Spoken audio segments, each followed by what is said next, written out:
سيارة توكسون 2007 سنة بنزين، 2007. محرك دي او اتش سي. مشكلة إشارة شمعة ما في ولا فتح بخاخ. شوف ايش تسجيلاتها.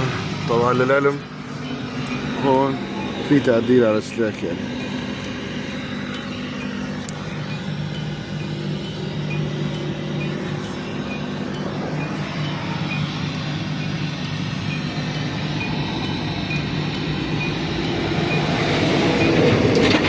العطال، زيت، امبلايزر، هذا اهم شيء. تروتل، احنا فاكين فيشة تروتل. المشكلة الأهم هي الامبلايزر. برانيد البرمجة الشفرة ونشوف.